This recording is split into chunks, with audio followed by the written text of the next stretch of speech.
Olá, estamos de volta com o nosso Boa Noite Investidor. Hoje, sexta-feira, dia 9 de junho. E, como sempre ocorre, fazemos um balanço de como foi a semana aqui no exterior, no aspecto político, no aspecto econômico. E eu diria que, novamente, o ambiente político determinou o comportamento dos mercados de risco, tanto aqui quanto no resto do mundo. Aqui, não precisa nem lembrar, a grave crise política que se prolongando trava o Congresso Nacional no que diz respeito à aprovação de medidas, e no exterior também não foi diferente. Eleições no Reino Unido durante a semana, antecipação de eleições na Itália, além de Trump sempre fazendo das suas. O terrorismo também atingiu diferentes países ao longo da semana e do final de semana passado, conflitos diplomáticos com Catar e Arábia Saudita, e ainda por cima tivemos novos testes de mísseis na Coreia do Norte. Só isso já indicaria que a tensão entre os mercados e investidores e uma absoluta inconsistência nos movimentos dos mercados. Eu diria que, se alguém esperava alguma consistência nos mercados, é melhor esquecer nesses tempos que correm. No cenário local, o ambiente político foi o grande destaque da semana. De positivo, somente tivemos a votação da reforma trabalhista na CAI, na Comissão de Assuntos Econômicos, mas ela ainda tem que passar por duas outras comissões, a de Assuntos Sociais e a de Constituição e Justiça, antes de ir para a votação em plenário. No mais, foram só especulações e discussões sobre o julgamento marcado pelo TSE para a impugnação ou não da chapa Dilma Temer, uma cisania entre os magistrados e advogados e a Polícia Federal intensificando diligências com relação à Lava Jato e seus desdobramentos. A sessão de julgamento da chapa Dilma Temer, até estarmos gravando esse programa, não tinha terminado. O placar era de 2-1 a favor de manutenção da chapa, mas certamente os mercados já davam como certo um placar de 4-3, absolvendo Dilma e Temer. O que virá depois é que os mercados estavam preocupados se a governabilidade será melhorada, se a tendência é do presidente, que já está bastante enfraquecido, continuar politicamente junto à sociedade enfraquecido, e isso vai acabar determinando os comportamentos nos próximos períodos. No plano econômico, o Banco Central divulgou a ata do Copom, aquela que reduziu a taxa Selic em 1 ponto percentual para 10,25, mas no texto da ata ficou claro uma convergência para o consenso de 0,75, portanto, uma desaceleração na queda da taxa de juros na próxima reunião. E isso, os mercados logo reagiram no que diz respeito à taxa de juros. No período, ainda tivemos um anúncio da inflação oficial, medida pelo IPCA do mês de maio, com uma alta de 0,31% e acumulando no ano 1,42% de alta, a menor taxa para os primeiros 5 meses do ano, desde o ano de 2000. Tivemos ainda, por aqui, o Banco Mundial anunciando mudança nas suas projeções de PIB para o ano de 2017, 18 e 19, mas para o Brasil reservou uma contração do PIB de 0,5 ponto na avaliação anterior para 0,3% na avaliação mais recente. O Banco Central também divulgou o fluxo cambial no mês de maio. Ele foi de 744 milhões de dólares, um financeiro negativo em 5,2 bilhões de dólares, mas até o dia 2/6, considerando o ano como um todo, tivemos um fluxo positivo de 11,4 bilhões de dólares. No plano externo, o Partido Conservador de Theresa May não fez a maioria absoluta das cadeiras do parlamento, e a partir de agora é de se esperar uma saída do Brexit mais suave, também provavelmente numa velocidade melhor, já que ela vai ter que governar junto com coalizão de outros partidos e não vai se renunciar ao cargo.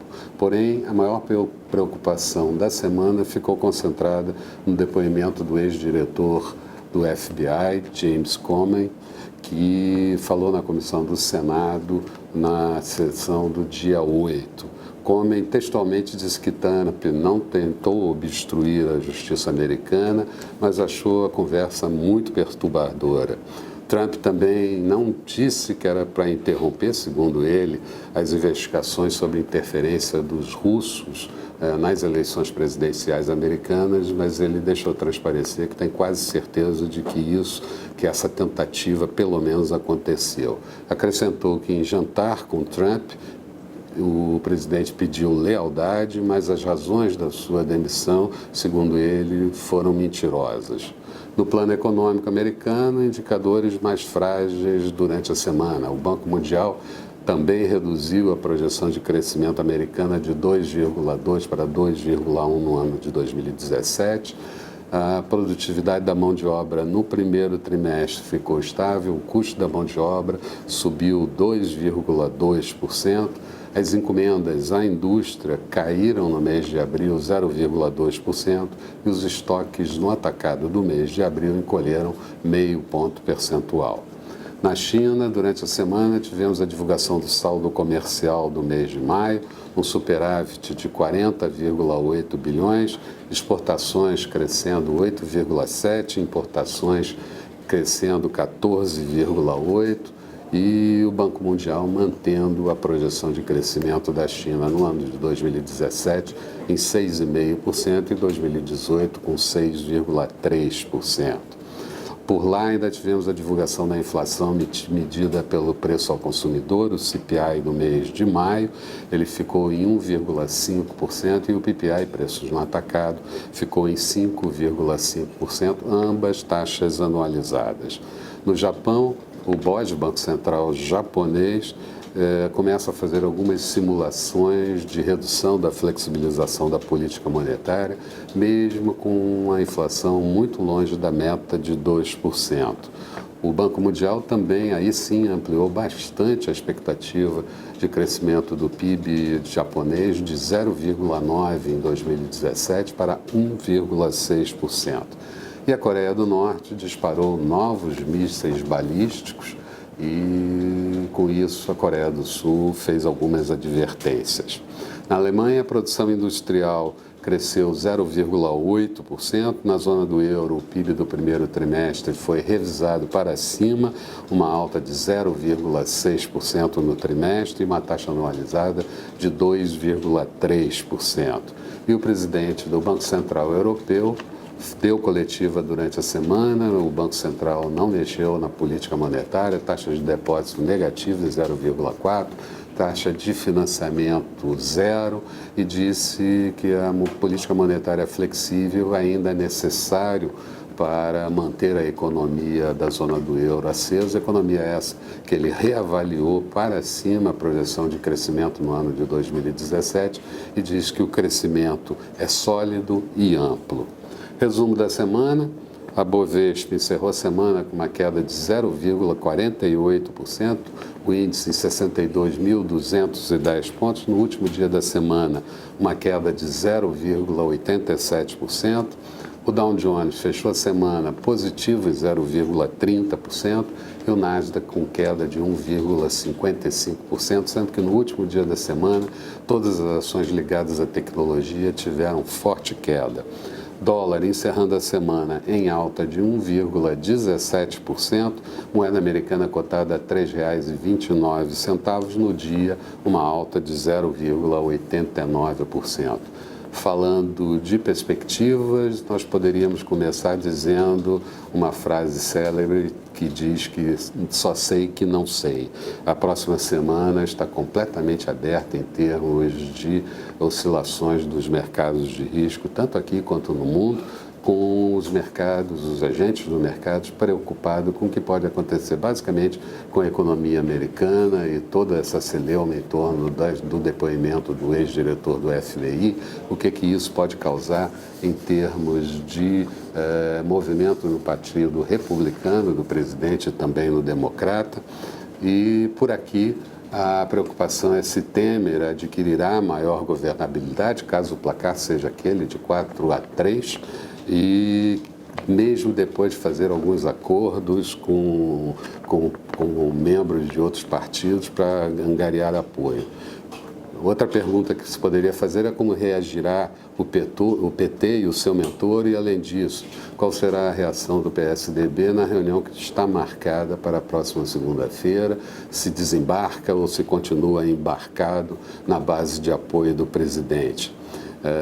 Também poderiam surgir novos fatos representados por delação do ex-ministro Antônio Palocci, e aí poderia fragilizar um pouco mais o setor financeiro, ao que tudo indica. As ações do setor financeiro por aqui cederam bastante ao longo da semana, ou se o doleiro Funaro também fará delação premiada. Além disso, se a PGR vai efetivamente entrar com um processo de denúncia contra o presidente Temer. No âmbito externo, a gente vai ter que avaliar o que vai acontecer no Reino Unido, com Theresa May, o seu novo gabinete e todas as discussões em torno do Brexit e como isso vai se dar ao longo do tempo. E nos Estados Unidos, o que vai acontecer com Donald Trump, eu já comentei. Os mercados certamente vão reagir novamente ao sabor dos fatos e das versões dos fatos e das análises, com resultados, nesse momento, quase que insuspeitos, eu diria. Buscando um pouco de apoio na análise técnica, eu diria que o índice, que a Bolsa só vai melhorar por aqui quando romper a barreira dos 63.300 pontos e abrir o objetivo para 64.000 pontos. Fechamos abaixo de um número crucial em 62.500 pontos, que, se for confirmado, pode desacelerar o mercado até próximo aos 61.000 pontos. Uma coisa, no nosso ver, parece certa: o momento exige prudência e aplicações mais conservadoras nos mercados de riscos. Eram essas as considerações que eu gostaria de fazer. Tenham todos um bom final de semana e vamos estar de volta aqui segunda-feira de manhã bem cedo. Até lá, então.